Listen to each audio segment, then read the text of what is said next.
ტელერადიო კომპანია Georgian Times-ი წარმოგიდგენთ. საქართველოს ისტორიის გაკვეთილები.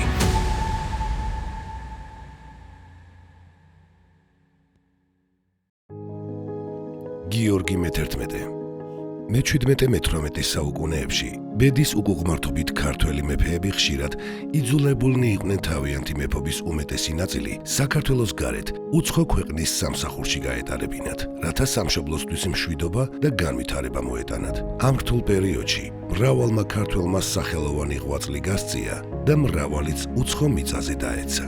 მათ შორის იყო ქართლის მეფე გიორგი მე-11, რომლის სიცოცხლემ ბრძოლებით ახსავსე გზა განვლო და საბოლოოდ შორეულ ავღანეთამდე მიიყვანა. მისი ისტორია კი ასე იწყება. 1666 წელს 25 წლის გიორგი ქართლის მეფე ხდება. გამეფებისთანავე ის მტკიცედ ისახავს ორ მთავარ მიზანს: მეფის ხელისუფლების გამტკიცებას და ქვეყნის დამოუკიდებლობის მოპოვებას. მისი პოლიტიკა აშკარად ეწინააღმდეგებოდა ირანის შაჰის ინტერესებს. გიორგი დაუღალავად ებრძოდა სპარსეთის მომხრე თავადებს, ხოლო შაჰის მოსისხლე მტრებს მფარველობდა. ამ ყველაფერსაც არ დაჭერდა და ირანელთა ბატონობისაგან განთავისუფლების მიზნით დიპლომატიური მოლაპარაკება ოსმალეთთან გამართა. მეფე შეეცადა ოსმალთა ჯარის საშუალებით ქართლი სპარსელებისგან ეხსნა. რა თქმა უნდა, ირანის შაჰს სულეიმან პირველს არ მოსწონდა საქართველოში მიმდინარე პროცესები. გიორგის მოღალატე თავადები დაუპირისპირა და ურჩობისთვის ქართლი ჩამოართვა. ამის შემდეგ გიორგი რამდენიმე წლის განმავლობაში პარტიზანულ ომს აწარმოებდა, როგორც სპარსელების, ისე მათი მხარდამჭერების წინააღმდეგ, თუმცა შედეგს ვერ მიაღწია. ქართლის სამეფო ბრძოლის ვილს დაემსგავსა, კიდევ უფრო გავერანდა და დაქვეითდა. ქვეყანაში სისხლის ღრა საუკუნეების განმავლობაში გრძელდებოდა. ამ ეტაპზე საჭირო მხოლოდ მშვიდობა იყო, რათა ბრძოლით დაღლილ სამეფოს და მის მოსახლეობას ამოსუნთქვის საშუალება მისცემოდა. გიორგი იძულებული გახდა ირანში შაჰს ხლებოდა. მან ადვილად აღადგინა ურთიერთობა სეფიანთა ირანის სამეფო კართან, თუმცა უკან საქართველოში დაბრუნება აღარ ეღირსა. ამ დროისთვის ირანში სიტუაცია გართულდა. იმპერიას აღმოსავლეთის მხრიდან თავს ბელუჯები დაესხა. გარდა ამისა, აჯანყდნენ ავღანელებიც. მათი შეკავების უნარი კი ირანის ხელისუფლებას არ გააჩნდა. სწორედ ამ დროს ირანის ახალმა შაჰმა ჰუსეინ პირველმა გადაწყვიტა გამოეყენებინა სიმამაცითა და ამტანობით განთქმული ქართველები. ივანე ჯავახიშვილი თავის ნაშრომში გადმოგცემს. რაკის სპარსეთის შაჰები ხშირად თავიანთ სარდლებს არენდობოდნენ ხოლმე. ქართველთა პირიანობა და ფიცკაუტეხლობა კი გამოცდილებით იცოდნენ. ამის გამო ისინი თავიანთი დახლართული სამხედრო საქმეების მოწესრიგებას ქართველ მეფეებს ანდობდნენ ხოლმე. ირანის შაჰმა გიორგი მე-11-ს დაავალა მიეღო მონაწილეობა ავღანელებისა და ბელუჯების წინააღმდეგ ბრძოლაში. სანაცვლოდ კი ქართლის სამეფოს დაბრუნებას დახმირდა. მეფე დათანხმდა შაჰის წინადადებას. გიორგი სათავეში ჩაუდგა 2000 კაციან ქართველთა ლაშქარს. მან თავდაპირველად ბალუჩების წინააღმდეგ გაილაშქრა. ყველა ბრძოლაში დაამარცხა ისინი და საბოლოო გამარჯვებაც მალევე მოიპოვა. ბალუჩების განეიტრალების შემდეგ ჯერი ავღანელებზე დადგა. ავღანელები მაშინდელი სამყაროს ერთ-ერთ ურჩ ხალხად ითვლებოდნენ. ხანაც პირისპირ, ხანაც კი პარტიზანულად მუსხსავლებდნენ ირანელთა ჯარებს. ისინი იდეის, რწმენისა და თავისუფლებისთვის ყველაფერს გაიყებდნენ. მათი დამორჩილება მაშინაც ურთულესი საქმე იყო და დღესაც ასეა. 1703 წელს მეფე გიორგი ქართველთა და სპარსელთა 24000-იანი ლაშქრით ავღანეთში შეიჭრა. მალევე მან მთლიანად განწმინდა რეგიონი მოთარეში ავღანელებისგან. შეიპყრო მათი ბელადი მირვეისი და შაჰის კარზე გაგზავნა ისპაჰანში. ირანის შაჰი კარგად აცნობიერებდა, რომ იმ ძლიერ საფრთხეს, რასაც ავღანელთა აჯანყება ერქვა, ვერავინ გაუმკლავდებოდა მამაცი ქართველი მეფის გარდა.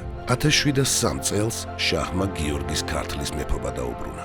თუმცა მას ისევ სპარსეთში დატოვებს, გზავნის ავღანეთში და აძლევს ირანის მთავარ სარდლის თანამდებობას.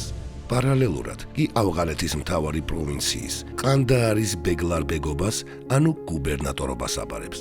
გიორგის არყოფნაში ქართლის სამეფოს მისი ძმისშვილი ვახტანგ მე-6 მართავს. ვახტანგი აკეთებს უზარმაზარ კულტურულ საქმეს, რომელიც ეპოქალური მნიშვნელობითაა შესული ჩვენი ქვეყნის ისტორიაში. მაგალითად, პირველი ქართული სტამბის დაარსებით, ვეფხისტყაოსანის გამოცემით, ქართლის ცხოვრების შევსება გადამუშავებით, ვახტანგის გატარებული რეფორმების შედეგად ქვეყანამ მნიშვნელოვანი პროგრესი განიცადა. ამ ყოველივეს განხორციელება შესაძლებელი ხდება იმის ხარჯზე, რომ გიორგი მე-11 ავღანეთში იბრძვის ქართლისთვის. ავღანეთში ომის მთელი სიმძიმე ქართველებს დააწვათ მხრებზე. აჯანყებულთა მეთაური მირვეისი მალევე გათავისუფლდა და პარტიზანული ბრძოლები ისევ განახლდა. მიუხედავად მძიმე კლიმატური პირობებისა და ჯარის სიმცირისა, ქართველები ჩვეულებისა მეფრმხნეთ და საკუთარ ძალებში დარწმუნებულები მიდიოდნენ საომრად. გიორგი მეფის მხედართმთავრობით ქართველებს არც ერთი მცირე შეტაკება თუ დიდი ბრძოლა არ წაუგიათ. ამის თაობაზე საკმაოდ საინტერესო ცნობები აქვს შემონახული ისტორიკოს სეხნია ჩხეიძეს, რომელიც გიორგი მეფეს თან ახლდა ყანდაარში და თითქმის ყველა ბრძოლაში მონაწილეობდა. მეფე გიორგი მე-11-ს მემატიანე ამ სიტყვებით ახასიათებს: იყო მხნე, ახოვანი, ძლიერი ძალითა და ტანითა, მშვენიერ ჰაეროვანი, პირმხიარული, ენადგბილი, უხვი და მრისხანე. გიორგი მეფე სასტიკად უსწორდებოდა ყველა მის მოწინააღმდეგეს. ხშირად, როდესაც ბრძოლის დასრულების შემდეგ ქართველებს აჯანყებულთა მეთაური ჩაუვარდებოდა ტყვედ, მეფის ბრძანებით მას სასტიკად სჭიდნენ. ამას გარდა, ქალაქების აღების შემდეგ გიორგი უფლებას აძლევდა ჯარისკაცებს სურვილისამებრ დაემცირებინათ და დაესაჯათ ადგილობრივი მოსახლეობა. ალბათ სხვაგვარად ვერ დაიმორჩილებდა ავღანელებს. გიორგი მეფეს არაერთხელ ჰქონია შანსი ავღანელებთან კავშირის გაბმის, ალიანსის შექმნის და სავარაუდოდ ირანის იმპერიის დამხობისაც კი. ამის სანაცვლოდ იგი დაუპირისპირდა ავღანელებს და უდიდეს წარმატებას მიაღწია მათთან ბრძოლაში. ირანის არმიაში ქართველების ძალისა და ბრძოლის უნარიანობის მრავალი აღწერილობა გვხვდება. აქედან საყურადღებოა პიეტრო დე ლა ვალეს ჩანაწერი, რომელიც ამბობს: სპარსთა არმიის სიძლიერე ქართველებია, რომლებიც ამ არმიის უდიდეს და უძლიერეს ნაწილს წარმოადგენენ. ქართველების მიერ ბრძოლის ველზე რამდენჯერმე დამარცხებულმა მირვეისმა 1000 გვარ თვალთმაქცობას მიმართა. ბუნებრივია, ავღანელების დამარცხება მხოლოდ ქართულ ლაშქარს შეეძლო გიორგი მეფის სარდლობით.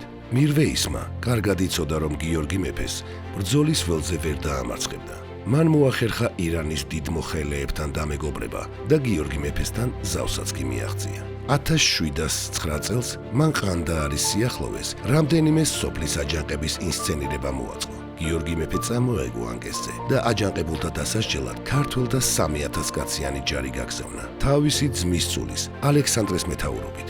თავად კი მირვეისის მიერ მის პატივსაცემად გაშლილ ნადიმზე მცირერიცხოვანი ამალით გაემგზავრა. იმავე დღეს ქართველებს არნახული პატივისცემით მიეგებნენ. გაიმართა დამეგობრების ნადიმი. სუფრის მიმდინარეობისას თითო ქართველ სტუმარს თითო ავღანელი ემსახურებოდა. როდესაც გიორგი მეფის მხლებლები ლხინის შემდეგ ძილს მიეცნენ, დანიშნულ დროს ჩუმნიშანზე მომსახურე ავღანელებმა ზოგმა ხმალი, ზოგმა ხანჯალი და ზოგმაც კეტი და სხვა იარაღი იშიშლა. ქართველთაგან ცოტა გადაურჩა ამ უეცარ თავდასხმას.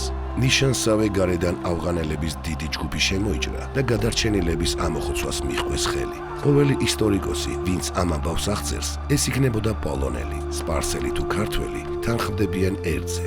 იმ ღამით გიორგის უსაწყვოსი მამაცემ და მოხერხებულობამ უამრავი ავღანელი შეიწირა. შეძრწუნებულმა მირვეისმა, როცა მისი დატყვევების ყველა იმედი დაკარგა, თოფით მოაკვლევინა ქართლის მეფე გიორგი.